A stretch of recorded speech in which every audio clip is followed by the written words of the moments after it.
নামাজ পড়া অবস্থায় যদি পেছন দিয়ে বায়ু আসতে চায় আটকিয়ে নামাজ শেষ করা যাবে কিনা, যেমন জামাতে সালাতের সময় সামনের কাতারে থাকলে কিভাবে যাব? মাজার জিয়ারত করা আর মাজার সিজদা করার মধ্যে পার্থক্য কি? প্রতিবেশীর হক কতটুকু? এরপর প্রশ্ন হলো, অনেক সময় ট্রেনে যাত্রা করি কিন্তু টিকিট কাটি না, নামার সময় ভাড়াও চায় না, তখন ভাড়া না দিয়েই নেমে পড়ি, এক্ষেত্রে গুনাহ হবে কিনা? আবার মাঝে মধ্যে অর্ধেক রাস্তার টিকিট কাটি শুধু। ভাই, বান্দার হক নষ্ট করলে গুনাহ শুধু হবে না, এমন গুনাহ হবে যে গুনার মাফ আল্লাহ নিজে করবেন না, ওই বান্দার কাছ থেকে কি আমাদের ময়দানে মাপ নেওয়া ছাড়া উপায় থাকবে না। তো এই ধরনের পরিস্থিতি যদি হয় তাহলে টিকিট কি করবেন? কথার কথা 50 টাকার টিকিট ফাঁকি দিয়েছেন, বুঝেন নাই তখন, এখন আল্লাহর ভয় আসছি যে ট্রেনের টিকিট 50 টাকা ফাঁকি দিয়ে আপনি চলে গেছেন, টিকিট কাটেন নাই, ওই ট্রেনের টিকিট এখন 50 টাকার স্ট্যান্ডিং টিকিট কিনবেন, কিনে ওটা ছিঁড়ে ফেলে দিবেন, ট্রেনে আর উঠবেন না। তাহলে টাকাটা কোম্পানি পেয়ে গেল, রেল কর্তৃপক্ষ পেয়ে গেল, আপনিও দায়মুক্ত হয়ে গেলেন। বুঝেন নাই কথা? বুদ্ধিটা বুঝেন নাই? আপনি যত টাকার টিকিট ফাঁকি দিচ্ছেন যোগ বিয়োগ করে দেখলেন সব মিলে 500 টাকা হয়েছে বা 2000 টাকা হবে, এর বেশি হবে না। তাহলে এবার রেলের টিকিট ফাঁকি দিচ্ছেন, আপনি তো জানেন কোন রুটে চলাফেরা করেন, কিশোরগঞ্জ টু ঢাকা, আপনি এই রুটে চলাফেরা করে ফাঁকি চুকি দিচ্ছেন, সব মিলে মোট এতবার হবে, এত টাকার বেশি না। অত টাকার ট্রেনের টিকিট কিনে স্ট্যান্ডিং টিকিট কিনলেন, কিনে সেটা ছিঁড়ে ফেলে দিলেন, আপনি ট্রেনে উঠলেন না কিন্তু টাকাটা ঢুকিয়ে দিলেন, তাহলে টাকাটা মালিক পেয়ে গেল কি গেল না? আপনি দায়মুক্ত হয়ে যাবেন ইনশাআল্লাহ। এরপর প্রশ্ন হলো, প্রতিবেশীর হক কতটুকু? প্রতিবেশীর হক হলো তাকে কষ্ট না দেওয়া। প্রতিবেশীর হক কি ভাই? আপনার কোনো আচরণ দ্বারা যেন সে কষ্ট না পায়। আপনি জোরে কোরআন তেলাওয়াত শুনতেছেন, তার ঘুমের ক্ষতি হচ্ছে, এটা প্রতিবেশীর হক নষ্ট। আর গান শুনলে তো কথাই নেই। আপনার কোনো আওয়াজ দ্বারা, আপনার মোরগ দ্বারা, আপনার হাঁস দ্বারা, আপনার সন্তান সন্ততি দ্বারা, আপনার বাচ্চা কাচ্চা দ্বারা, আপনার গরু ছাগল দ্বারা, আপনার নিজের দ্বারা কোনোভাবে প্রতিবেশীর যেন কষ্ট না হয়, এটাই হলো প্রতিবেশীর মেইন হক। নবী করিম সাল্লাল্লাহু আলাইহি ওয়াসাল্লাম বলেছেন, লা ইউমিন ওয়াল্লাহি লা ইউমিন ওয়াল্লাহি লা ইউমিন, ওই ব্যক্তি ঈমানদার না, ওই ব্যক্তি ঈমানদার না, ওই ব্যক্তি ঈমানদার না কে? মাল্লা ইয়ামানু জারুহু বাওয়াইকাহু, যার প্রতিবেশী তার হাত মুখের ক্ষতি দ্বারা নিরাপদে থাকতে পারে না। অতএব প্রতিবেশী যাতে আপনার ক্ষতি দ্বারায় ক্ষতিগ্রস্ত না হয়, এটাই হলো তার মূল অধিকার।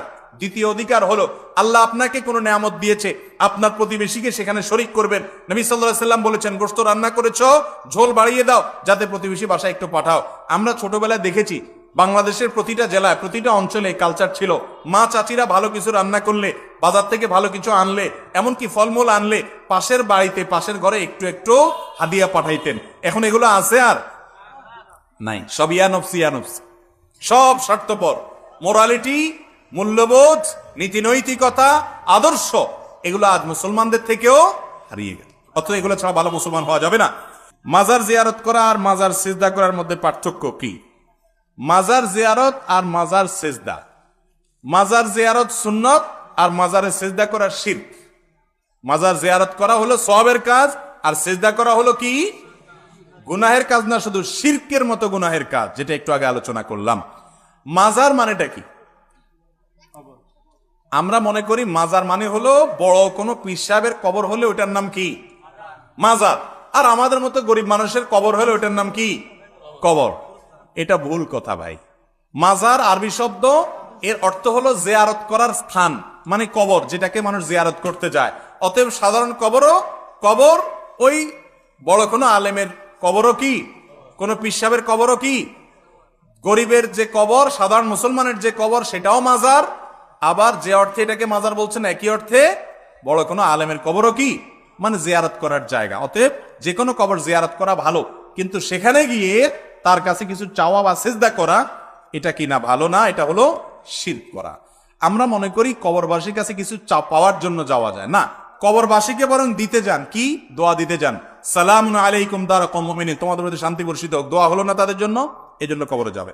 জোহরের কিছুক্ষণ আগে সফরে বের হয়েছি, এখন আমি জানি আসরের আগে ওখানে কিছুতেই পৌঁছতে পারবো না, এক্ষেত্রে জোহরের নামাজকে আসরের সাথে পড়তে পারবো নাকি কাজা হয়ে যাবে? সফরে জোহর, আসর এবং মাগরিব, এশা, এগুলো মুসাফির ব্যক্তি জমা করতে পারবে কিনা, অর্থাৎ একত্র করতে পারবে কিনা, এটা নিয়ে ফুকাহাদের মধ্যে মত পার্থক্য আছে। ইমাম আবু হানিফা রাহিমাহুল্লাহর গবেষণা অনুযায়ী, কোন হাদিস অনুযায়ী উনি গবেষণা করে ওনার থট বলে যে না, মুসাফির সফরে জোহর, আসর এবং মাগরিব, এশা এই ওয়াক্তগুলো একটাকে আরেকটার সাথে মিলিয়ে পড়বে না, তবে জামায়ে সুরি করবে। জামায়ে সুরি কি? দৃশ্যত একত্র করা, জোহরকে লাস্ট ওয়াক্তে পড়া, আসরকে ফার্স্ট ওয়াক্তে পড়া, এটাও এক প্রকার জমা। এটার প্রবক্তা ওনারা।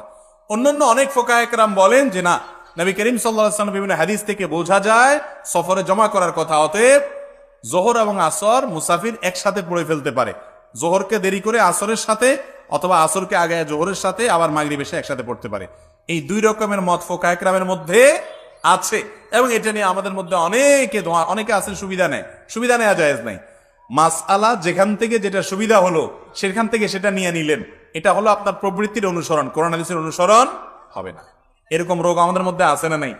যেখানে যেটা সহজ হয়, সুবিধা হয়, ওখান থেকে ওটা শুধু নেই, আছে না?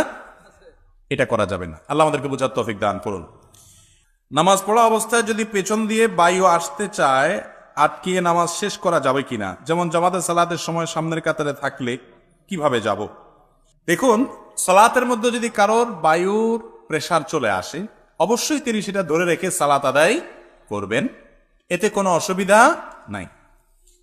কিন্তু সালাতের আগে, ধরেন সালাতের বাকি আছে আরো 10 মিনিট, আর সময়টা হলো কনকনে শীতের সময়, আপনার বায়ুর প্রেসার আসছে, তখন যদি আপনি চাপাচাপি করে ধরে রাখেন যে 10 মিনিট আমি যদি পার করতে পারি, সাথে আর 5-7 মিনিট যোগ করলে এই 15-20 মিনিট একটু সহ্য করতে পারলে আমার আর ঠান্ডা পানিতে উজুটা করা লাগে না, এই চিন্তা থেকে যদি আপনি চাপাচাপি করে আটকায় রাখেন, তাহলে সেটা কিন্তু গর্হিত কাজ, সেটা কিন্তু ভুল, অন্যায় কাজ। কারণ আপনার এই চাপাচাপি করে আটকায় রেখে যদি নামাজ পড়েন, নামাজে মনোযোগ থাকবে না। কারোর অসুস্থতা আছে, বয়স্ক মানুষ, পানি খুব ধারে কাছে নাই, এই মুহূর্তে নামাজ না পড়লে অসুবিধা হয়ে যাবে, এরকম এক্সক্লুসিভ ভিন্ন কিছু থাকলে, এক্সট্রা কিছু থাকলে ভিন্ন কথা। সচরাচর এই শীতের সময় আমরা অনেকে চাপাচাপি করে উজু ধরে রাখি। অনেকে আবার এটা নিয়ে বাহাদুরি দেখায়, আজ জোহরের সময় উজু করছি আমি, ওইটা দিয়ে কি পার করে দিছি? এশা পার করে দিছি। হ্যাঁ, যদি আপনার পেশাবের বেগ না আসে, বায়ুর বেগ না আসে, আপনি পার করেন, অসুবিধা নেই। কিন্তু বেগ আছে, তাও আপনি ধরে রেখে বীরত্ব জাহির করতেছেন, আপনি বীর না, আপনি বীরু। ভীরু বুঝছেন? মানে কাপুরুষ কেন? একটু ঠান্ডা পানিতে আপনি ভয় পেয়ে যাচ্ছেন, এত ভয়ের কি আছে? এই পানি লাগলে কি মারা যাবেন? নবী করিম সাল্লাল্লাহু আলাইহি ওয়াসাল্লাম বলেছেন, আলা আদুল্লুকুম আলা মা ইয়ামহুল্লাহু বিহিল খাতায়া ওয়া ইয়ারফা'ু বিহিদ দারাজাত। এমন আমলের কথা কি তোমাদেরকে আমি শিখাই দিব না, যে আমলের মাধ্যমে আল্লাহ তাআলা তোমাদের গুনাহ মাফ করে দিবেন আর তোমাদের মর্যাদা বৃদ্ধি করে দিবেন। সাহাবী کرام ইয়া রাসূলুল্লাহ, অবশ্যই বলেন, আমরা তো এটাই চাই। তারা তো এটাই চাইতেন। তো নবী করিম সাল্লাল্লাহু আলাইহি ওয়াসাল্লাম 3টি আমলের কথা বললেন, তার ভিতরে একটি হলো ইসবাগুল ওযুই আলাল মাকারে। কষ্ট হয়, ওযু করতে মন চায় না, তারপরে আপনি সাহস করে ওযু করলেন, এই আমলটার মাধ্যমে আল্লাহ গুনাহ মাফ করেন, মর্যাদা বৃদ্ধি করেন। এজন্য নামাজের মধ্যে বায়ুর বেগ বেশি আসলে আপনি অবশ্যই ইবাদতে লিপ্ত আছেন, সেজন্য চাপাচাপি করে ধরে রাখতে পারেন। কিন্তু নামাজের বাইরে আপনার আর 5, 10, 15, 20 মিনিট আছে নামাজের, মাগরিবের পরে এখন পেশাবের বেগ আসছে, তারপর আপনি ধরে রাখছেন যে না, এশা ছাড়া এখানে করা যাবে না, এশাটা শেষ হয়ে গেলে আমি যাই শান্তি মতো ছেড়ে দিব, তাহলে আপনি নামাজটাকে মনোযোগের সাথে আদায় করলেন না, এজন্য সেটা দোষণীয়।